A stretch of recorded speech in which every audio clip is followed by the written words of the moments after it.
Avrupa Yetim Eli olarak şu anda Uganda'daki çalışmalarımız devam ediyor. Sünnet programı dahilindeyiz.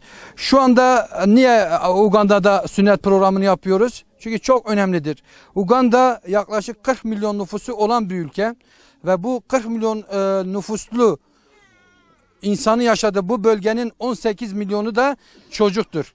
Ve bu çocuklar çoğunlukla annesiyle babasından ayrı yaşıyorlar. Hem yetimdir hem öksüzdür. Ve tabii Müslüman olan çocukların da doğal olarak İslam gereği sünnet olmaları gerekiyor. Biz de Avrupa Yetim Eli olarak belki unutulan, belki hiç gündem olmayan bu sünnet programını tekrar canlandırmak istiyoruz. Sonuçta sünnet hem temizliktir hem de İslami bir vecibedir. Ve biz de bu yetim ve mağdur çocukları sünnet projesini gerçekleştiriyoruz. Şu anda yanımızda Recep kardeşimiz var. Recep kardeşimiz inşallah birazdan sünnet olacak. Tabii çocuklardan bahsediyoruz.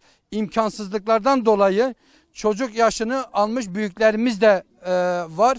Çünkü burada hayat şartları çok ağırdır. Günlük gelir $1 altındadır. Ve burada 7-8 saatlik yol yapıp hastanelere gitmeleri gerekiyor. Çeşitli nedenlerden dolayı hastanelerde de sünnet olamıyorlar. Veya diğer hastalıklarını da tedavi edemiyorlar. Ve onun için gene hayırseverlerimize iş düşüyor. Dediğimiz gibi burada yaklaşık 18 milyon çocuk var ve bu çocukların sünnet olma ihtiyacı var. İşte Recep kardeşimiz birazdan sünnet olacak. Tekrar hayırseverlerimizden Allah razı olsun diyoruz. Bu sünnet projesini, bu sünnet programlarını Allah rızası için sahiplensinler. Çünkü burada çocuklar geliyorlar, doktorlara diyorlar bizi sünnet edin, amcalarına diyorlar, dedelerine diyorlar, babalarına diyorlar.